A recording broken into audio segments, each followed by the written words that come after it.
Assalamualaikum warahmatullahi wabarakatuh. Selamat pagi sobat sehat semuanya. Semoga sobat sehat dalam keadaan yang sehat tentunya dan semangat menjalani aktivitas hari ini. Selamat bergabung di live Instagram RSCM Kencana.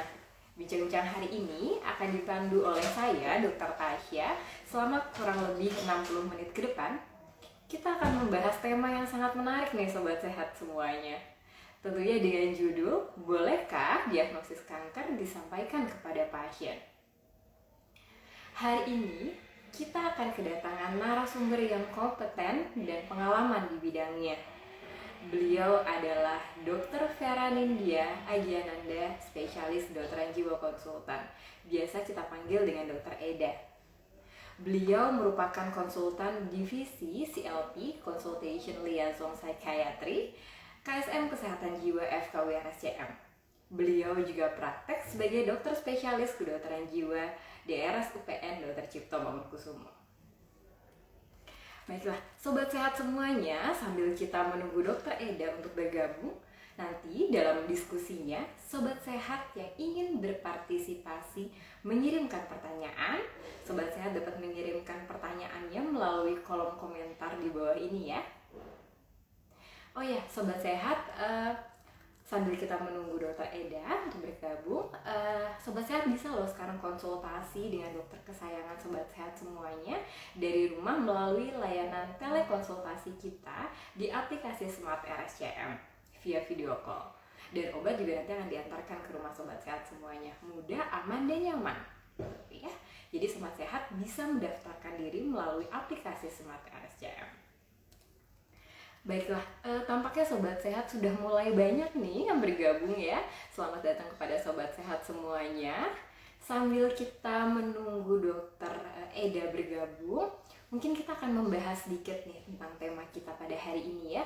Mungkin sobat sehat ada yang berada pada situasi teman, kerabat, keluarga, atau mungkin diri sendiri mengalaminya ya. Mungkin misalnya memiliki keluhan ada benjolan, kemudian berobat dan menjalani berbagai macam pemeriksaan. Dan dari hasil pemeriksaan ada kemungkinan sobat sehat atau mungkin keluarga gitu ya mengalami diagnosis kanker. Mungkin jika kita bayangkan gitu ya, kanker itu merupakan bagi sebagian besar orang seperti menakutkan gitu ya, menyeramkan gitu ya. Ada yang merasa bahwa ya kanker harus diberitahu secara jujur kepada pasiennya gitu ya. Namun yang lainnya merasa bahwa jangan, diagnosis kanker jangan diberitahukan dok, nanti saya takut pasangan saya atau keluarga saya malah jadi drop kalau misalnya mendengar diagnosis itu ya. Sehingga hal ini menjadi pertanyaan dan dilema bagi sobat sehat semuanya tentunya ya. Sobat sehat mungkin penasaran gitu ya. Karena itulah hari ini kita akan berdiskusi bersama, akan mengupas tuntas mengenai bolehkah diagnosis kanker. Sobat sehat semuanya,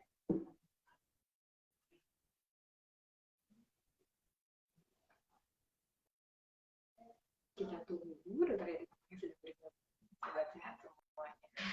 Jadi sobat sehat nanti punya pertanyaan, boleh menuliskan pertanyaannya di kolom komentar ya di bawah ini. Dokter Eda sudah bergabung. Selamat pagi Dokter Eda. Selamat pagi. Suara saya terdengar Dokter Tasya? Sudah terdengar dong, terdengar jelas dokter. Apa kabar Dokter Eda pagi ini dok? Alhamdulillah. Baik ya dok, tetap semangat. Terima sekali dokter hari ini. Terima kasih banyak Dokter Eda sebelumnya sudah bergabung ke dalam live Instagram RSCM Kencana. Dokter, pada pagi hari ini kita hari ini akan membahas dok mengenai topik yang sangat menarik nih dok dan sudah ditunggu-tunggu nih oleh sobat sehat semuanya. Kelihatannya sobat sehat banyak yang penasaran nih dok tentang topik kita pada hari ini dokter. Mengenai bolehkah diagnosis kanker disampaikan kepada pasien. Baiklah, kita mulai diskusinya ya dok sambil menunggu sobat sehat semuanya untuk memberikan pertanyaan atau mungkin ada yang mau bercerita tentang dirinya atau keluarganya. Baik. Boleh. Silakan Dokter Tasya. Iya dok, kalau misalnya kita lihat ya dok, sebagian besar orang mungkin mendengar kata kanker itu terkesan menakutkan gitu ya dok, menyeramkan, akhir kehidupan gitu ya dok ya. Jadi kira-kira dok, sebetulnya penyakit kanker sendiri itu apakah memiliki dampak dok terhadap kondisi mental emosional pasien yang kira-kira seberapa besar ya dok? Iya, terima kasih Dokter Tasya. Betul sekali tuh ya. Rasanya kalau kita bicara tentang kanker, udah langsung serem gitu bawaannya ya. Kayak dapat vonis gimana gitu ya, yang rasanya kemudian langsung mengubah kehidupan kita, rencana kita gitu ya, masa depan kita langsung berubah kayaknya suram dan sebagainya. Padahal sebetulnya dengan perkembangan teknologi sekarang ini nggak harus begitu juga ya Dokter Tasya ya. Karena sekarang ini kan kita tahu bahwa kalau kanker itu ditemukan di stadium-stadium yang awal, maka sebetulnya tingkat kesembuhannya itu bisa sampai sangat tinggi gitu ya, bahkan betul-betul bisa kita mencapai kondisi cancer free. Sebetulnya seperti itu. Namun memang betul seperti yang tadi Dokter Tasya sampaikan bahwa masyarakat masih menganggap bahwa diagnosis kanker itu sesuatu yang luar biasa menakutkan. Karena memang kita tahu bahwa begitu kita terdiagnosis kanker, pasti akan ada rentetan kegiatan selanjutnya nih yang harus kita lakukan ya, baik untuk penegakan diagnosis dan juga nantinya untuk rencana-rencana ke depannya, tata laksananya dan sebagainya. Tentu bukan merupakan hal yang mudah. Kalau tadi Dokter Tasya menanyakan bagaimana sih dampaknya kita menerima diagnosis kanker itu terhadap kondisi kesehatan mental kita, memang ternyata dampaknya cukup besar ya Dokter Tasya ya. Banyak penelitian yang mengatakan bahwa dari dua orang yang mendapatkan diagnosis kanker, salah satunya bisa mengalami kondisi depresi. Jadi memang kejadiannya bisa sampai sekitar 50%. Bahkan untuk kanker-kanker jenis tertentu, terutama kanker yang biasanya terlihat nyata gitu ya di area kepala leher gitu misalnya, itu malah dampaknya bisa lebih tinggi lagi gitu, mengganggu kesehatan mental kita. Jadi memang tidak bisa dipungkiri bahwa nggak mudah ya pada saat kemudian kita mendapatkan diagnosis tersebut, Dokter Tasya. Ya, begitu besar ya dok dampaknya ya dok ya. Tadi sekitar 50%, saya bayangkan satu dari dua orang ya dok ya akan terkena dampak mental emosional.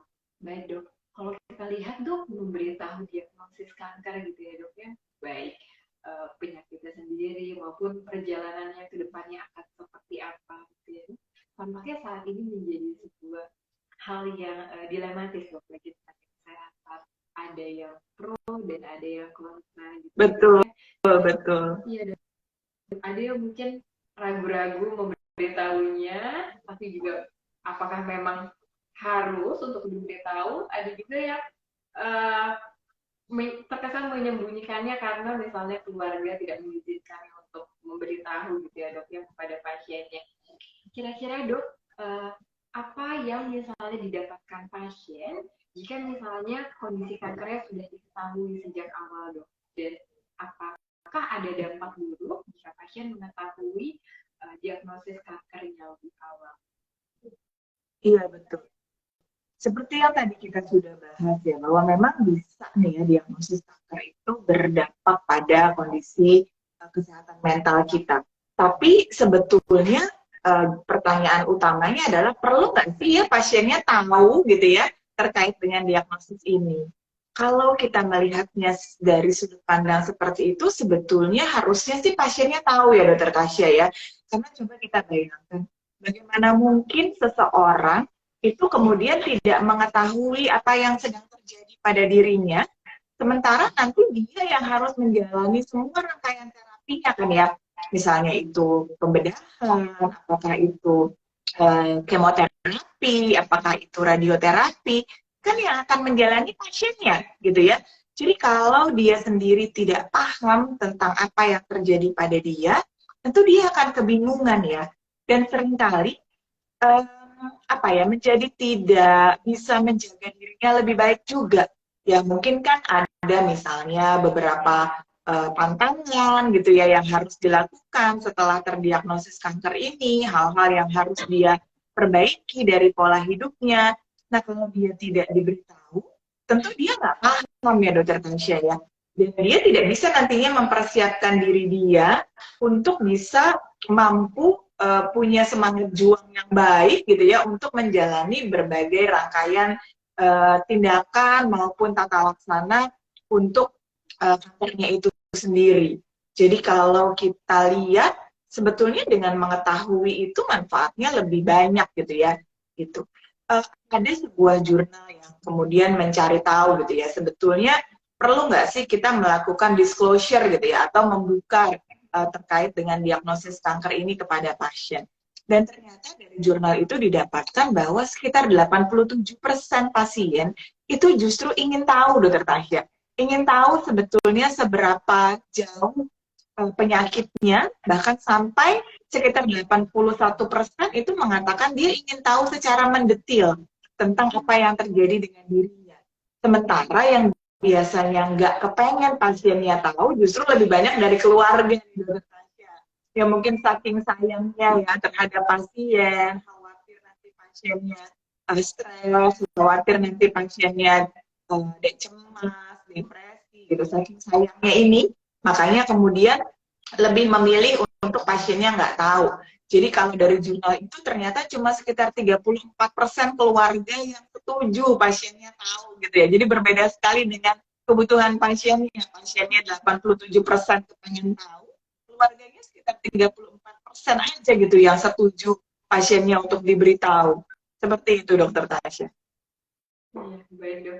Ini menarik sekali ya dok ya bahwa ternyata kalau dilihat persentasenya pasien-pasien yang membutuhkan menginginkan bahwa dirinya tahu mengenai diagnosis kanker justru besar sekali ya dok ya. Dan itu tugas kita lah untuk bisa mengenali kebutuhan pasien ya dok ya.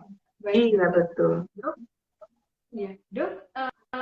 Pada saat pasien ya dok misalnya kemudian dokternya memberitahu dok bahwa si pasien ini mengalami diagnosis kanker. Mungkin kalau kita bayangkan tentu reaksinya beda-beda gitu ya dok ya.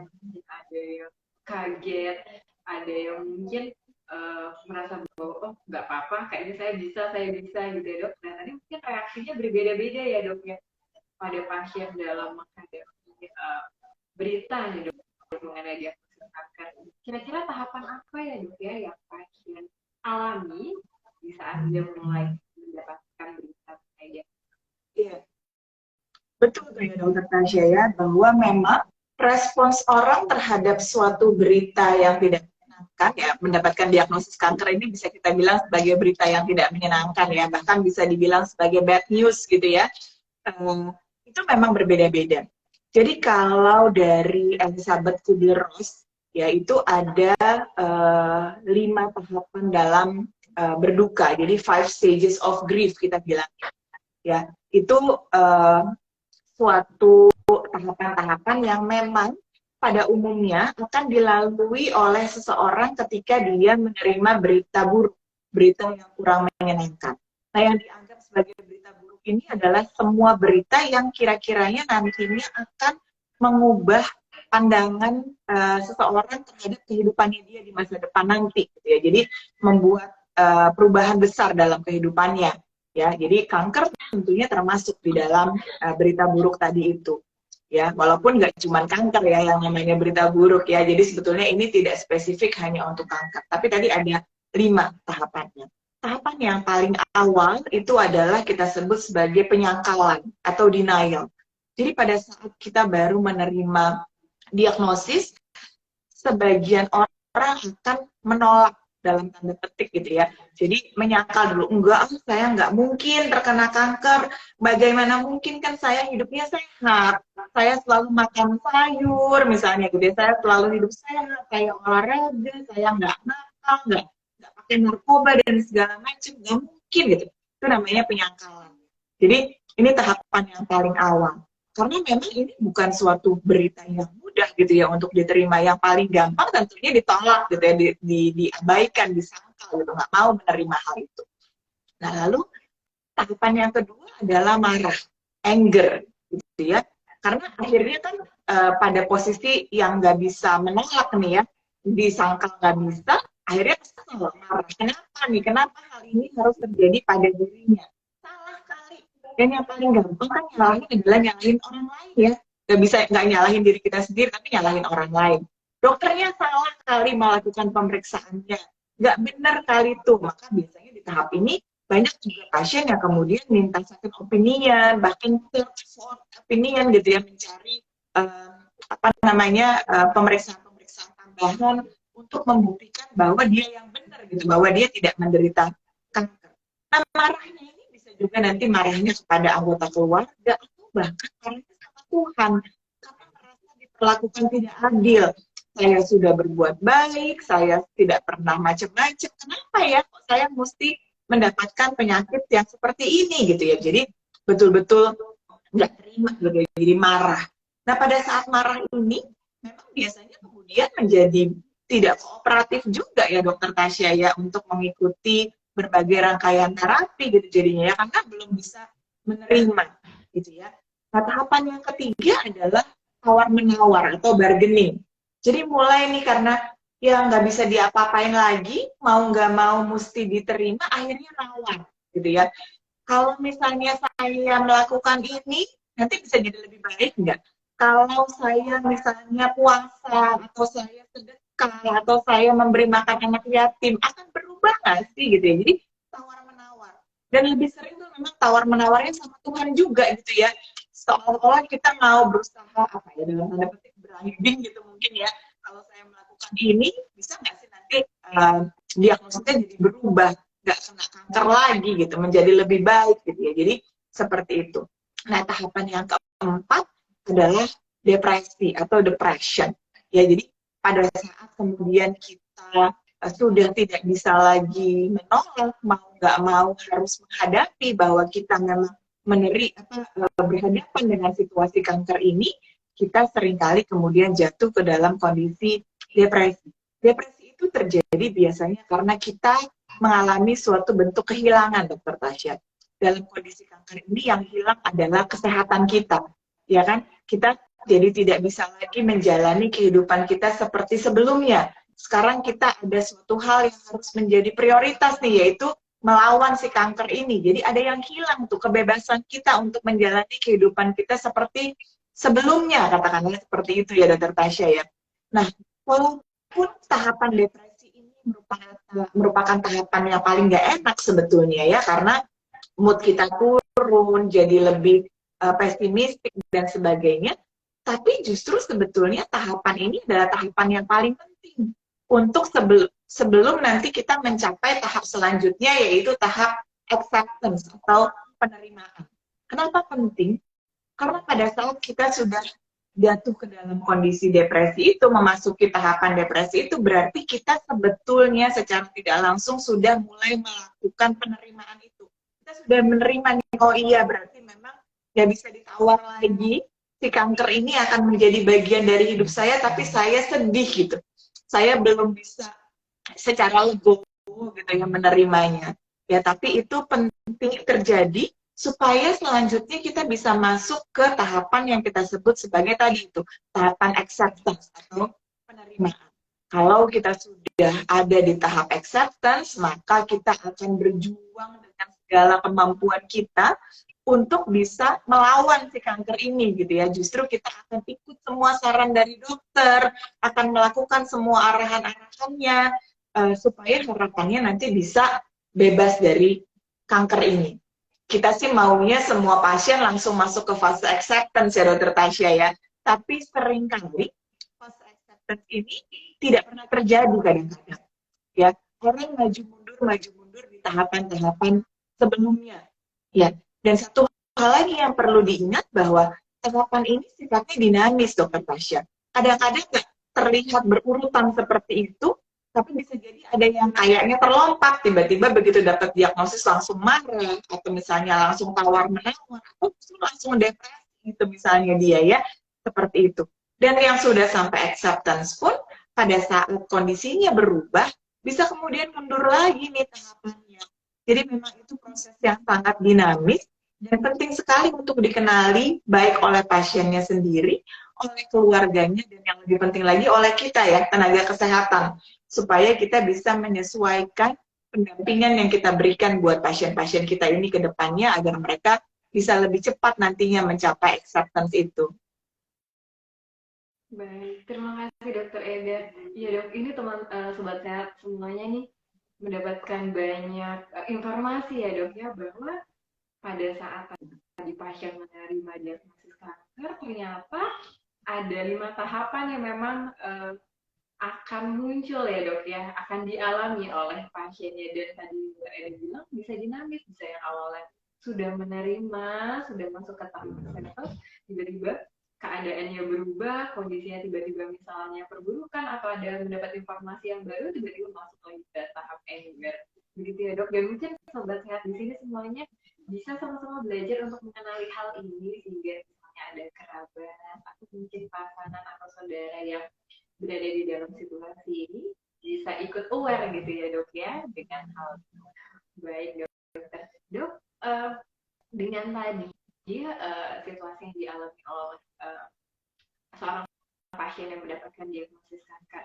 Kalau kita sebagai tenaga kesehatan, dok, kira-kira bagaimana cara kita untuk bisa memberitahu pasien atau menyampaikan diagnosis kanker kepada pasien agar nantinya proses penerimaannya akan menjadi lebih baik? Mungkin ada strategi khusus, dok? Iya, betul ya. Jadi memang proses penyampaian berita buruk, kalau kita biasanya sebutnya breaking the bad news gitu ya dokter Tasya ya, atau kita sebut BBM gitu misalnya, itu memang suatu proses yang tidak mudah ya. Bukan hanya bagi pasien yang menerima atau bagi keluarga yang menerima, tapi bagi kita tenaga kesehatan yang menyampaikan ini juga bukan proses yang mudah, karena pasti melibatkan emosi ya. Dan kadang-kadang kalau kita nggak menjaga diri, kita juga bisa larut gitu ya dalam kondisi emosi yang yang ditujukan oleh pasien maupun keluarga, dan ini tentunya nggak sehat. Karena nanti kita jatuhnya jadi simpati ya dokter Tasya ya, bukan berempati kepada penderitaan yang dialami oleh pasien dan keluarga. Jadi memang tadi kan harapannya semua pasien bisa cepat mencapai acceptance ya dokter Tasya, tapi kan pada kenyataannya seperti itu gitu kejadiannya di lapangan ya. Jadi makanya penting sekali kalau kita bisa melakukan assessment terlebih dahulu. Ya, kita bisa melakukan penilaian terlebih dahulu, melihat sebetulnya sejauh mana pemahaman pasien terhadap situasi yang sedang dia hadapi saat ini. Jadi sebelum kita melakukan penyampaian berita buruk tadi, kita coba mendekati pasiennya dulu, melihat dulu gitu ya. Satu, kita menilai tadi itu ya, pemahamannya dia saat ini sudah sampai sejauh mana sih? Karena bisa jadi sebetulnya pasiennya udah curiga-curiga nih gitu ya, sebetulnya dia akan menghadapi situasi seperti apa. Apalagi di zaman medsos seperti sekarang ini ya, pasien-pasien itu sangat aware gitu ya tentang apa yang terjadi pada dirinya. Malah kadang-kadang sering self diagnosis ya dokter Tasya ya, berobatnya sama Mbah Google gitu ya. Kalau ada keluhan sedikit, googling dulu gitu, cari dulu sebetulnya dia mengalami apa. Jadi kayaknya sering kali orang itu sudah tahu gitu, udah menduga katakanlah kira-kira dia akan berhadapan dengan apa. Dan kalau kita tahu pemahamannya pasien sudah sampai di mana, nanti akan lebih mudah juga bagi kita untuk mengukur sejauh mana informasinya akan kita mulai sampaikan. Jadi ada bekal nih yang udah dimiliki sama pasien. Selain itu kita juga perlu menilai sebetulnya pasien ini orang yang seperti apa. Karena masing-masing dari kita itu punya kepribadian yang berbeda-beda. Cara menghandle stres juga yang berbeda-beda. Gitu ya, itu yang kita sebut sebagai kepribadian, sebagai mekanisme coping atau mekanisme adaptasi ya yang berbeda-beda. Ada orang yang kalau dapat stres itu santai aja gitu ya, dia bisa menghadapi dengan baik. Tapi ada yang memang begitu dapat berita yang gak enak sedikit, langsung berdebar-debar, langsung cemas, langsung stres, langsung nggak bisa tidur gitu misalnya ya. Jadi kita perlu mengenali juga nih, kita nanti akan berhadapan dengan pasien yang modelnya seperti apa, pribadinya seperti apa, mekanisme adaptasi atau mekanisme copingnya kayak gimana. Supaya nanti pada saat kita mau menyampaikan berita yang tidak menyenangkan ini juga kita bisa sudah apa ya ancang-ancang katakanlah gitu ya, bersiap-siap kira-kira respons pasien akan seperti apa. Dan kita juga perlu menilai bagaimana support sistemnya, Dokter Tasya. Siapa aja nih yang menjadi faktor pendukung dari pasien ini gitu ya, yang akan membantu dia nantinya melewati masa-masa sulitnya.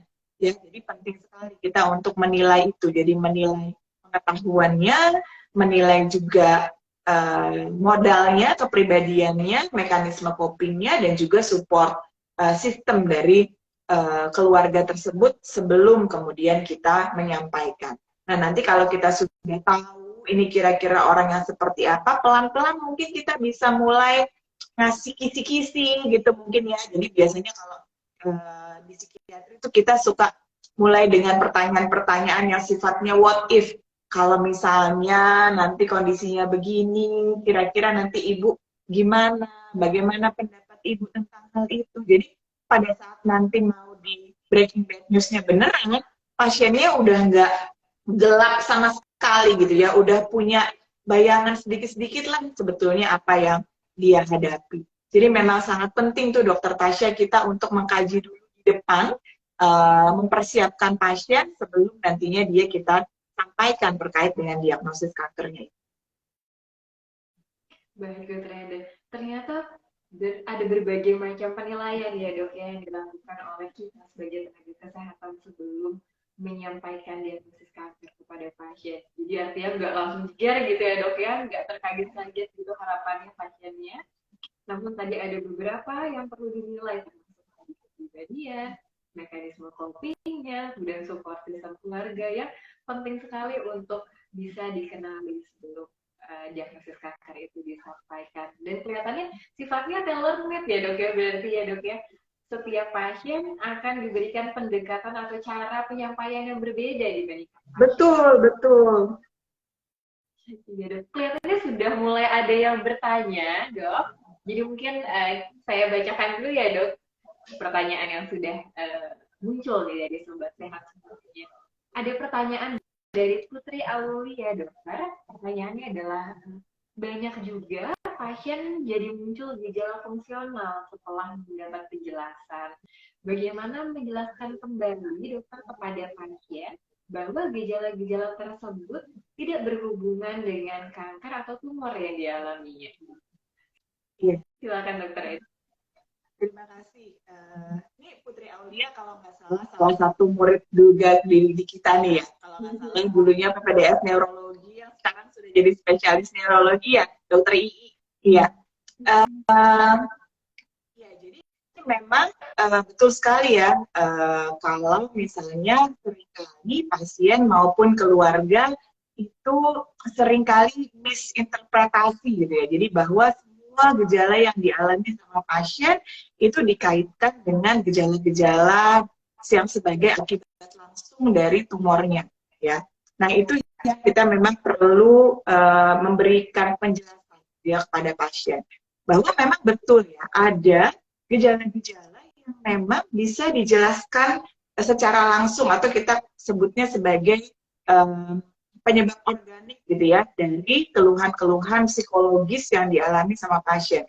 Jadi hebatnya keluhan psikologis ini penyebabnya bisa ada dua gitu ya Sobat Sehat. Jadi ada yang memang disebabkan secara langsung dari tumornya atau dari si penyakit fisiknya pasien ini, tapi ada juga yang memang fungsional kita bilang ya atau merupakan respons psikologis yang muncul setelah kita terdiagnosis kanker tadi itu. Ya, jadi itu memang betul harus kita bedakan ya. Ini yang kita perlu cari tahu. Jadi kalau memang kita sebagai dokter melihat nih, misalnya pasiennya lemas, sakit kepala, misalnya gitu ya, kelihatan tidak nyaman, itu kita bedakan dulu, kita cari tahu dulu gitu. Itu tuh gejala-gejalanya akibat langsung dari kondisi fisiknya atau sebetulnya justru merupakan gejala-gejala psikologis tadi itu. Karena seringkali memang gejalanya bisa jadi bertumpang tindih ya Dokter Tasya ya. Itu kita perlu bedakan. Kalau kita bicara dengan kanker, gejala-gejala kanker itu sendiri dengan gejala-gejala depresi memang sangat sering bertumpang tindih. Ya, seperti yang tadi saya sampaikan. Jadi lemas, jadi mudah lelah, jadi tidak punya tenaga. Orang dengan kanker juga bisa mengalami gejala seperti itu. Tapi orang dengan depresi juga bisa. Nah, yang sering terjadi nih justru sekarang ya, kalau yang dari pengalaman saya adalah kita cenderung justru oversimplify gitu ya. Jadi gejala-gejala yang ditunjukkan oleh pasien seringkali justru selalu dianggap sebagai gejala fisik gitu. Oh, ini nggak apa-apa nih, wajar lah kalau orang kanker gejala-gejalanya kayak gitu, dianggap sebagai bagian dari kankernya, sehingga membuat kita melupakan bahwa sebetulnya si pasien ini sedang menghadapi problem psikologis juga gitu ya terkait dengan kankernya. Jadi memang kita sebagai tenaga kesehatan yang juga harus aware. Jadi kalau kita melihat gejala-gejala tersebut, kita harus lakukan eksplorasi secara mendalam. Kita cari tahu apakah ini memang ada bukti kausalitas hubungan temporal, kita bilangnya hubungan yang saling terkait satu dengan yang lain dengan kondisi fisiknya, atau ini justru merupakan dampak dari psikologis pasien yang memang belum siap atau belum mampu untuk beradaptasi dengan situasi yang dia alami.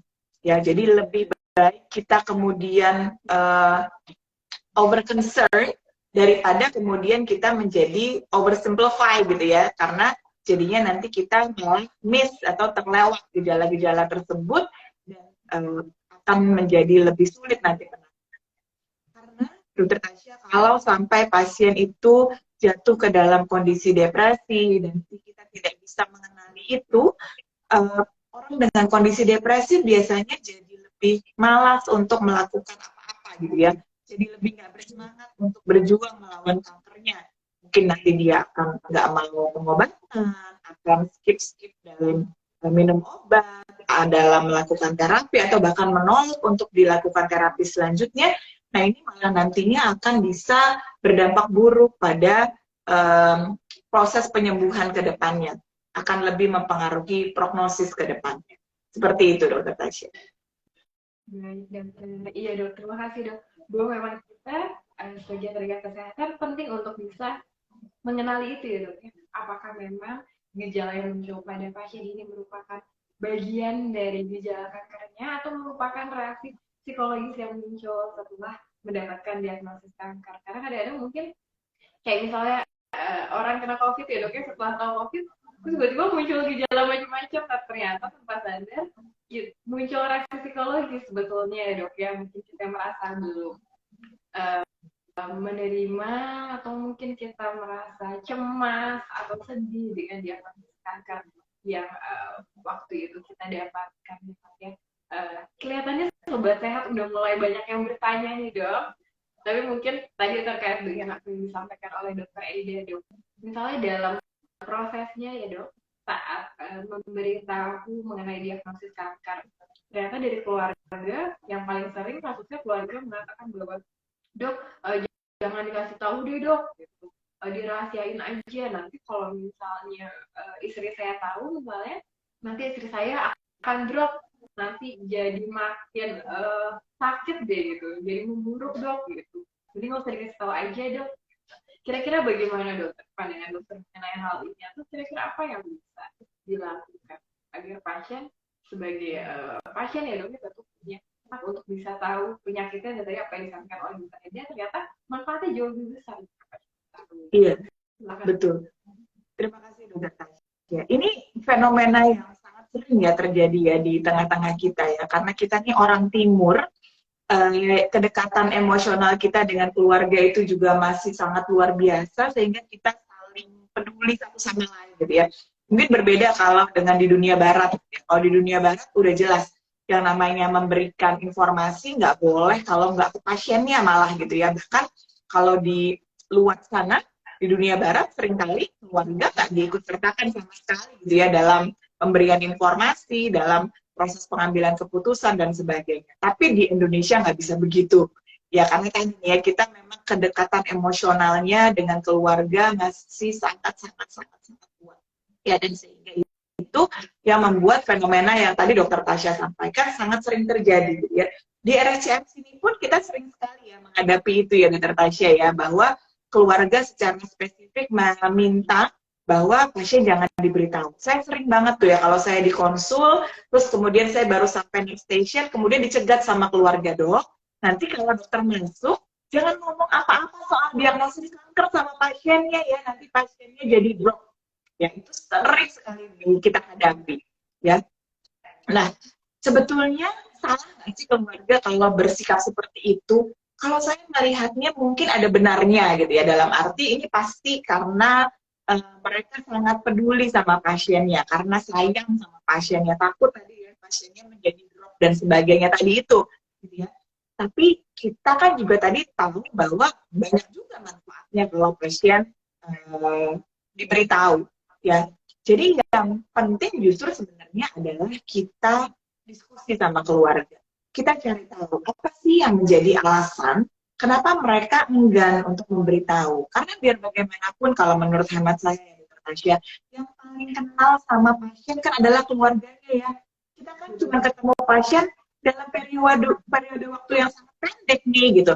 Jadi kita nggak boleh sok tahu juga gitu ya, mau berusaha memutuskan yang terbaik buat pasien menurut kita. Kita tetap harus melibatkan keluarga. Jadi biasanya mungkin yang lebih bijak adalah kita duduk bareng dulu deh sama keluarganya. Kita tanya apa sih yang menjadi concern gitu ya, yang menjadi ketakutan mereka, kenapa kok pasien ini harus dilindungi betul dari diagnosis kanker ini gitu. Mungkin memang ada hal-hal yang keluarga tahu yang kita belum dapatkan gitu ya. Misalnya bahwa memang ini pasien orangnya gampang sekali stres, dan dia kalau sudah stres itu nanti responsnya akan seperti apa. Itu yang kita perlu cari tahu dulu Dokter Tasya sama keluarganya, ya. Dan kemudian kita berikan penjelasan juga sama keluarga mengapa menurut pemahaman kita si pasien ini perlu diberikan informasi. Jadi nanti kita bisa diskusi cari win-win solution-nya gitu ya.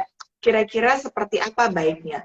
Mungkin memang di tahap awal kita tidak menyampaikan secara gamblang semuanya kepada pasien. Kita bisa memberikan informasinya secara bertahap sambil melihat nanti responsnya pasien seperti apa. Jadi kita kompromi sih, Dokter Tasya biasanya ya. Kita cari tahu dulu alasannya apa, concernnya bagaimana, kita sampaikan pendapat kita, dan kemudian kita cari solusi jalan tengah supaya apa yang kita ingin sasar tetap dapat, tapi concern dari keluarga bisa tetap kita akomodir juga. Karena pada akhirnya yang akan mendampingi pasien ini setelah selesai dari kita kan tentunya adalah keluarganya ya, gitu. Jadi sangat penting sekali untuk melibatkan keluarga dalam hal-hal semacam ini, Dokter Tasya. Baik, terima kasih Dokter Eda. Iya dok, mungkin dari apa yang disampaikan tadi oleh Dokter Eda bahwa ini perlu sangat berhati-hati ya dok ya dalam prosesnya ya dok ya. Dan juga tadi dengan keluarga yang mungkin menyampaikan apa hal yang menjadi kekhawatiran mereka, justru itu menjadi jalan masuk kita sebagai tenaga kesehatan untuk berdiskusi lebih lanjut, untuk kira-kira mencari pendekatan apa yang sesuai untuk bisa menyampaikan diagnosisnya kepada pasien, namun juga keluarga juga tadi win-win solution ya dok, keluarga juga menyetujui hal baik dok. Dok, kalau misalnya sebaliknya dok, misalnya pasiennya sudah dalam kondisi yang kalau kita katakan lebih buruk gitu ya dok ya, dan mungkin kalau kita lihat misalnya dari penelitiannya ada misalnya hidupnya rasanya nggak lama lagi dan pasien sudah mengetahui dok karena dia, namun pasien enggak untuk memberitahu kepada pasangan atau kepada anak-anaknya karena takut nanti mereka jadi turut khawatir dengan kondisinya. Kira-kira kita bagaimana nih dok menanggapi hal ini atau bagaimana? Iya, itu juga fenomena yang sangat mungkin terjadi ya gitu, bahwa pasien itu seringkali concernnya adalah nggak mau ngerepotin, nggak mau membebani gitu ya. Sering sekali pasien menyampaikan seperti itu. Nah ini juga sebetulnya pendekatannya kurang lebih mirip ya. Kita perlu diskusi. Intinya kita selalu berkomunikasi dengan pasien maupun keluarga untuk mendapatkan solusi terbaik. Jadi sama seperti Seperti halnya tadi kita berdiskusi dengan keluarga, yang pada kali ini kita berdiskusi dengan pasiennya. Kita tanya gitu ya, sebetulnya apa yang menjadi kekhawatirannya dia. Apakah betul gitu ya. Kadang-kadang pasien juga sering, bahasanya zaman sekarang mikirnya overthinking gitu ya, dokter Tasya ya. Mikirnya udah langsung yang jauh, yang serem-serem, yang buruk-buruk gitu misalnya, terhadap dirinya maupun juga terhadap keluarganya. Jadi itu yang perlu kita luruskan dulu nih. Kita coba gali sebetulnya apa sih yang dikhawatirkan sama pasien. Kita nilai apakah kekhawatirannya itu sesuatu yang masih rasional atau justru sudah berlebihan gitu misalnya ya. Dan kita perlu juga mengedukasi pasien bahwa cancer journey ini nggak mudah ya, akan sangat berat kalau dilalui sendirian, dan pada akhirnya keluarga itu akan sangat butuh untuk dilibatkan. Kita sebagai yang sakit akan sangat perlu bantuan dari keluarga, apalagi kalau kondisi kita sudah semakin kurang baik gitu ya. Karena nanti pada akhirnya pengambilan keputusan final pun juga mungkin akan perlu kita serahkan kepada keluarga untuk membantu kita pada saat kita sudah tidak mampu lagi untuk mengambilkan keputusan pada diri kita sendiri gitu ya. Jadi kita perlu menginformasikan hal ini kepada pasien bahwa jauh lebih mudah nanti dia menjalani kalau dia berbagi sama keluarga besarnya. Dan mungkin juga keluarga akan sangat ingin diberikan kesempatan ya dokter Tasya ya untuk berbuat banyak gitu pada pasien di masa-masa akhir kehidupannya gitu ya.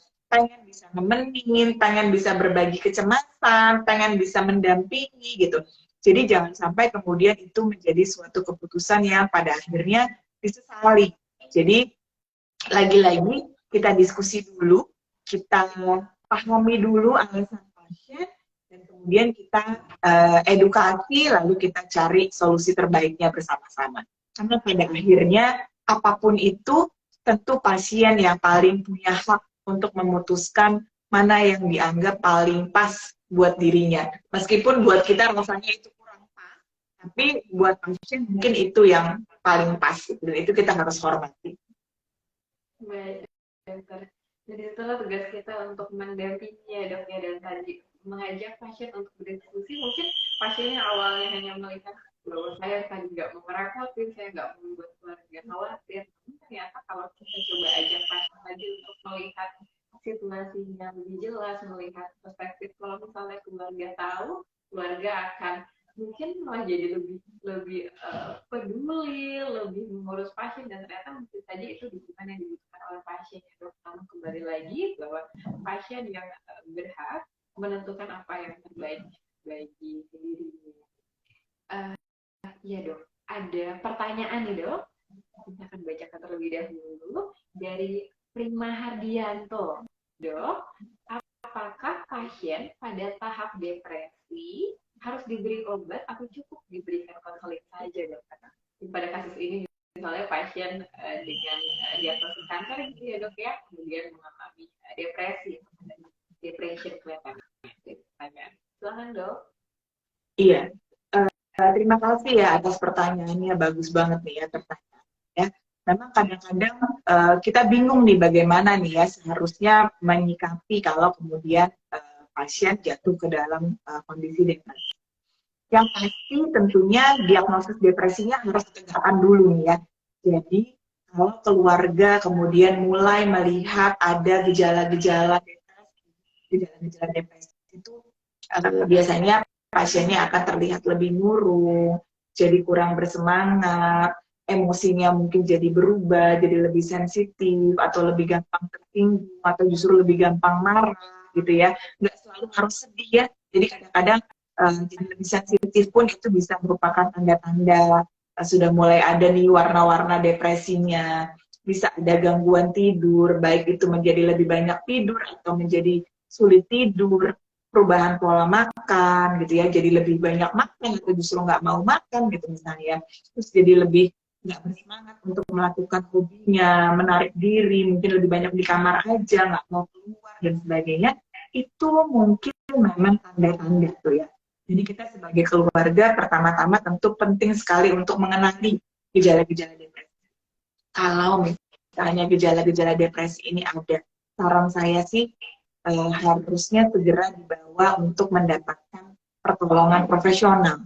Karena harus ditegakkan dengan jelas dulu ya, sebetulnya dugaan kita nih bahwa orang ini mengalami depresi itu sebetulnya tepat atau enggak gitu ya.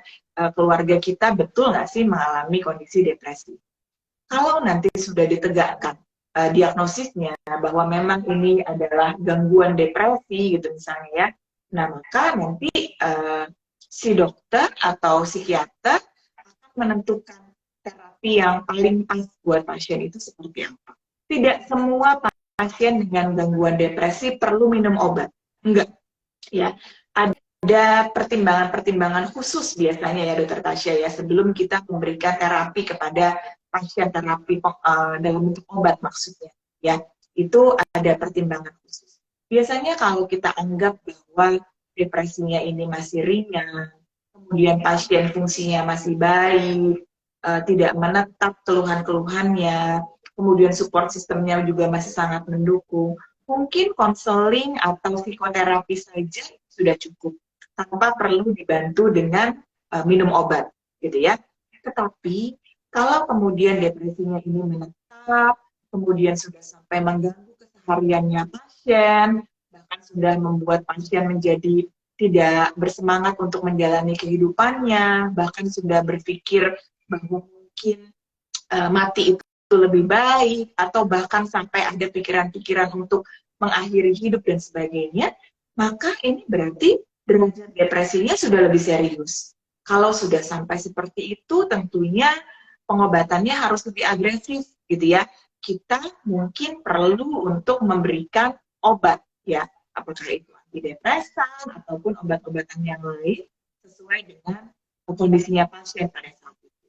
Dan apabila memang pasien ini juga tadi dengan kanker misalnya, tentunya dokternya akan menimbang ya obat-obatan apa yang dipilih supaya tidak kontradiktif dengan obat-obatan untuk terapi kankernya itu sendiri.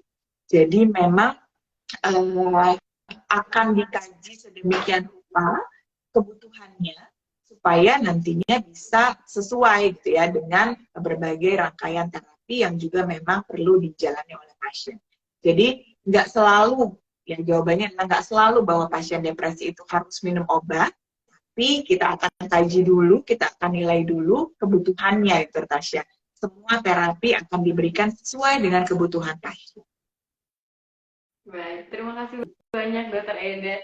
Ini sudah sangat jelas nih dok dari apa yang disampaikan oleh Dokter Eda ya dok ya. Berarti tergantung kembali ke kondisi pasien saat itu seperti apa. Apakah memang dapat diberikan dengan psikoterapi saja atau memang ternyata juga membutuhkan obat karena memang kondisinya sudah cukup berat depresinya gitu ya dok ya. Dan tadi hal yang menarik adalah mungkin sobat sehat di sini jadi lebih paham nih bahwa ada tanda-tanda dan gejala yang bisa sobat sehat perhatikan dari pasangan, keluarga, atau kerabat. Apakah memang misalnya pasien dengan kanker udah mulai ada nih ya dok ya gejala-gejala depresi atau mungkin misalnya gejala kecemasan sehingga membutuhkan bantuan dari profesional kesehatan mental. Baik dok, mungkin sobat sehat di sini juga penasaran nih dok, sebagai keluarga atau sebagai pasangan, kira-kira mungkin ikut terkena dampaknya ya dok dari pasien mengalami kanker, tentu perlu merawat gitu ya. Kadang-kadang juga mungkin bingung dok, gimana ya saya harus bersikap gitu, bagaimana saya mau bantu tapi nggak tahu bagaimana cara membantunya gitu ya dok ya. Kira-kira apa dok yang dapat dilakukan oleh keluarga untuk bisa mendukung pasien kanker yang memiliki masalah kesehatan mental? Iya. Yang paling penting sebetulnya adalah kita nggak boleh maklum dengan kondisi depresi itu. Jadi maksud saya gini, kadang-kadang saya sering tuh ya mendengar perkataan bahwa ya wajarlah kalau dia sedih, ya wajarlah kalau dia cemas, namanya juga orang sakit, ya wajar aja seperti itu. Nah, hal-hal yang seperti itu kemudian akan membuat kita menjadi terlambat untuk melakukan diagnosis, gitu ya. Jadi itu jangan diabaikan, gitu. Nggak usah, jangan dimaklumi sebagai sesuatu yang wajar. Kan kita maunya kita dalam menghadapi penyakit ini dalam kondisi yang oke kan ya, dalam kondisi yang bersemangat gitu ya, tetap dengan uh, keinginan sembuh yang tinggi gitu ya. Jadi kalau kemudian kita melihat bahwa keluarga kita semangatnya mulai turun, mulai nggak semangat, mulai lebih banyak diam, nggak mau ngomong, nah itu kita harus aware gitu ya. Nah, terus keluarga bisa bantu apa? Ya yang paling sederhana adalah kita membantu dengan cara kita peduli gitu ya. Kita ada di sisi mereka pada saat mereka membutuhkan kita. Diajak ngobrol ya. Kadang-kadang sesimpel itu aja gitu, meluangkan waktu, duduk di samping pasien, lalu kita diskusi sama pasiennya. Kita tanyakan apa yang menjadi concern dia, apa yang menjadi pikiran dia, apa yang sedang membuat dia tidak nyaman, dan itu kita dengarkan. Dengerin aja, jangan sedikit-sedikit kemudian langsung kita tergoda untuk memberi nasihat. Ini penyakit kita nih Dokter Tasya ya. Kadang-kadang kita sering sekali saking semangatnya untuk menolong gitu ya. Jadi kemudian langsung buru-buru mau ngasih solusi gitu ya. Udah gak apa-apa, nanti kamu itu wajar, kamu bawa ibadah aja, kamu sholat aja yang banyak, ngaji aja yang banyak, atau ke gereja aja ngadu sama Tuhan dan sebagainya. Itu semua betul. Tapi mungkin pada saat itu bukan hal itu yang dibutuhkan sama pasien gitu ya. Jadi just being there gitu ya, dengan tetap berada di situ, menemani pasien, mendengarkan keluh kesahnya, itu juga sudah akan sangat membantu ya. Dan kita tidak boleh judgmental juga gitu ya, kemudian mengecilkan apa yang dirasakan oleh pasien, terus tadi itu ya terburu-buru untuk memberikan nasihat gitu ya, atau justru mengabaikan gitu ya, udah itu nggak apa-apa, udah nggak usah dipikir, udah kamu fokus aja. Kadang-kadang nggak segampang itu ya, yang ada di pikiran pasien tuh bisa menjadi sangat-sangat heboh gitu ya. Dan itu yang perlu kita bantu dia untuk keluarkan. Apa sih sebetulnya yang jadi pemikiran-pemikirannya yang bikin dia mungkin jadi putus asa, yang mungkin bikin dia jadi nggak bisa tidur, jadi cemas gitu ya. Dan selalu mendukung ya, memberikan dukungan yang tidak putus-putusnya gitu kepada keluarga ini. Karena kita bisa membayangkan tentunya ya, pasti struggle-nya dia nih berat banget gitu ya. Jadi dengan kita berempati dengan penderitaan yang dialami oleh pasien, mudah-mudahan kita bisa lebih banyak menolong. Nah cuman Dokter Tasya, kalau dibalik juga kadang-kadang bisa berdampak juga nih pada keluarganya gitu Dokter Tasya ya. Seringkali keluarga justru saking sayangnya akhirnya jadi tidak punya waktu juga untuk dirinya dia sendiri gitu, karena sibuk sekali ngurusin si pasien ini. Dan ini yang kemudian berpotensi keluarga juga bisa menjadi burnout gitu ya jadinya ya, terkait dengan hal ini juga sesuatu yang perlu diantisipasi supaya yang sehat nggak jadi ikutan sakit ya, jadi pasiennya nggak jadi dua gitu nanti jadinya di rumah itu kalau kemudian tidak bisa menjaga diri juga, menjaga kesehatan juga, baik itu kesehatan fisik maupun kesehatan mental. Baik dokter. Iya dok, menarik ya dok, Bo. Bukan hanya pasiennya saja, namun keluarga pun juga yang merawat, mungkin mengurus pasien setiap hari, bisa juga mengalami kelelahan, bahkan mungkin mengalami burnout gitu ya dok. Capek mungkin kalau dibayangkan, mungkin pasiennya misalnya banyak mengeluh karena nggak enak badannya, dan itu dilakukan selama 24 jam, mungkin keluarga juga akan mengalami kelelahan, dan mungkin juga ada perasaan sedih. Kira-kira apa dok yang bisa dilakukan oleh keluarga dok? Kapan kira-kira keluarga perlu untuk datang juga ke profesional? Iya, itu tadi perlunya memang kita punya self awareness juga ya terhadap diri kita. Ya, makanya biasanya kalau pada terapi untuk pasien-pasien kanker seperti ini, pihak dari dokternya pasti akan melibatkan keluarga juga. Salah satunya adalah untuk melihat juga tadi seperti yang sudah saya sampaikan kan adalah support systemnya. Nah, biasanya kan memang akan ada yang menjadi pelaku rawat utama ya Dokter Tasya ya, yang menjadi caregiver utama. Dan biasanya yang paling terdampak biasanya caregiver utamanya nih, karena dia yang ibaratnya paling all out gitu ya untuk mendampingi pasien 24/7 gitu mungkin ya mendampingi pasiennya sehingga kemudian dia berpotensi untuk mengalami burnout. Nah, yang paling penting juga adalah kita mengetahui limitasi kita, kebutuhan kita ya. Kadang-kadang kalau memang kita sudah mulai, kita perlu mungkin bergantian dengan anggota keluarga yang lain gitu ya. Karena kalau si caregiver ini sampai burnout, itu nanti bisa mengganggu kualitas perawatan yang diberikan kepada si pasien juga. Nanti lama-lama yang tadinya sabar jadi mulai kurang sabarannya gitu ya. Ngomongnya jadi mulai cetus atau jadi males-malesan membantu kebutuhannya pasien gitu ya. Dan itu kan nanti malah makin kasihan ya buat pasiennya juga ya. Orang udah lagi sakit masa nanti kena apa ya dampak negatif dari emosi yang dirasakan oleh si caregiver ini. Jadi penting juga dia untuk mengenali limitasinya, keterbatasannya dia sampai seperti apa gitu ya. Kalau rasanya sudah mulai lelah, mungkin perlu tuh diatur gantian. Dia perlu juga punya me time gitu ya untuk mengurus kebutuhannya sendiri. Kadang-kadang me time-nya nggak perlu yang heboh sampai misalnya pergi nyalon atau apa gitu ya, itu kan meluangkan waktu banyak banget, tapi hanya sekedar gantian, dia mungkin bisa masuk kamarnya dulu sebentar, dengerin lagu kesukaannya, atau sekedar memejamkan mata sebentar, istirahat, nggak ngadepin pasien, itu sudah banyak menolong. Jadi perlu juga untuk bekerja sama dengan anggota keluarga yang lain gitu ya. Dan kalau memang rasanya sudah semakin tidak tertahankan, membuat kita semakin tidak produktif, sudah mulai tadi tuh mengganggu keseharian kita, bukan misalnya mengganggu tidur, nafsu makan, jadi kurang bisa merawat diri dan sebagainya. Jadi itu tanda-tandanya bahwa mungkin kita sendiri juga butuh bantuan profesional, Dokter Tasya. Ya, supaya kemudian kita nggak menjadi makin berat kondisi mental emosionalnya, dan justru nantinya pada akhirnya akan berdampak buruk juga dalam kualitas perawatan yang kita berikan dan keluarga kita di rumah. Baik, dokter. Ya dok, sangat bermanfaat sekali nih dok, bahwa kita yang penting adalah kita bisa mengetahui kebutuhan diri kita sendiri dan juga limitasi ya dok ya. Bahwa mungkin saja sebetulnya kita sudah sampai di tahap kita butuh bantuan orang lain dalam perawatan pasien kanker.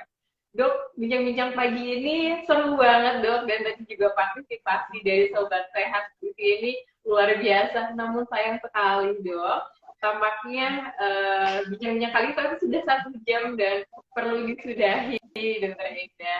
Baik dok, mungkin dok terakhir kalinya dok, kira-kira dari dokter mungkin ada take home message atau pesan-pesan untuk Sobat Sehat di sini semuanya mengenai diagnosis pasien kanker seperti apa disampaikan dan bagaimana kemudian bisa membantu pasien kanker dalam melewati prosesnya.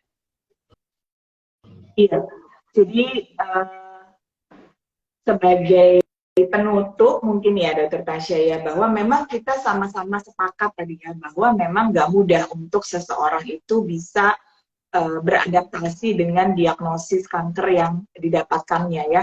Diagnosis kanker ini merupakan hal yang nggak mudah untuk diterima karena ya pasti akan berdampak pada masa depan pasien nanti ya, bagaimana nanti dia akan merencanakan kehidupan ke depannya, itu pasti akan terdampak gitu ya. Namun begitu, mengetahui diagnosis kanker ini tetap merupakan suatu hal yang sangat penting buat pasien. Karena tadi berdasarkan riset pun ternyata sebagian besar 87% itu pingin tahu gitu ya tentang hal ini. Dan dengan dia tahu, dia akan lebih bisa untuk menata hati, mempersiapkan diri, beradaptasi dengan kondisinya, dan nantinya kemudian menjadi lebih bersemangat juga untuk menjalani tahapan-tahapan terapi yang perlu dia hadapi. Adalah sangat wajar kalau kemudian keluarga khawatir dengan hal ini, tapi seperti tadi kita juga sudah bahas bahwa memang pada saat seseorang mendapatkan berita buruk, wajar juga kalau kemudian muncul reaksi-reaksi emosional, ya. Dan reaksi-reaksi emosional itu merupakan suatu hal yang biasa dan belum tentu nanti dampaknya akan selalu merupakan dampak yang sifatnya negatif. Yang penting kita bisa mengenali dan kemudian kita bisa memberikan pendekatan yang tepat gitu ya pada saat kemudian si pasien ini kemudian mendapatkan reaksi emosi atau mengalami reaksi emosi yang kurang enak. Dengan pendampingan yang tepat dari profesional kesehatan jiwa, tentunya masalah-masalah ini bisa dikelola dengan baik dan pada akhirnya bisa memberikan kualitas rawatan dan outcome atau luaran yang juga lebih baik bagi pasien-pasiennya. Dan kepada keluarga juga jangan lupa untuk selalu menjaga diri ya agar kemudian tidak menjadi second patient gitu ya atau pasien kedua di rumah dan tetap bisa memberikan kualitas perawatan yang optimal buat keluarga kita yang sedang membutuhkan. Rasanya itu Dokter Tasya yang ingin saya sampaikan. Mudah-mudahan sobat sehat semua di sini bisa mendapatkan sedikit manfaat dari bincang-bincang kita di pagi hari ini dan jaga kesehatan terus semuanya. Udaranya lagi nggak enak nih, mendung-mendung gitu ya, banyak penyakit. Mudah-mudahan kita semua selalu dikaruniai kesehatan oleh Tuhan Yang Maha Kuasa. Terima kasih Dokter Tasya. Baik, terima kasih banyak Dokter Eda atas segala ilmunya nih dok yang diberikan kepada sobat sehat semuanya pada pagi hari ini dok. Jadi kalau ditanya lagi bolehkah dan sangat disampaikan kepada pasien?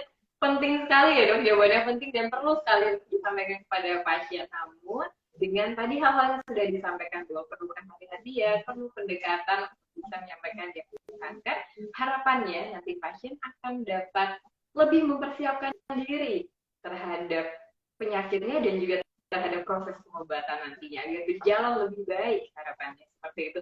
Terima kasih banyak Dokter Eda sudah meluangkan waktu dok untuk menjadi narasumber pada pagi hari ini. Terima kasih juga kepada sobat sehat semua atas partisipasi yang luar biasa pada pagi hari ini. Semoga kita semua mendapatkan banyak manfaat dari bincang-bincang kita pada pagi hari ini dan dapat kita aplikasikan di kehidupan kita sehari-hari. Baiklah, saya Tasya undur diri dahulu. Terima kasih banyak Dokter Eda. Selamat pagi. Terima kasih Dokter Tasya. Ya, sampai ketemu lagi. Assalamualaikum. Waalaikumsalam warahmatullahi wabarakatuh. Sampai jumpa lagi sobat sehat semuanya. Wassalamualaikum warahmatullahi wabarakatuh.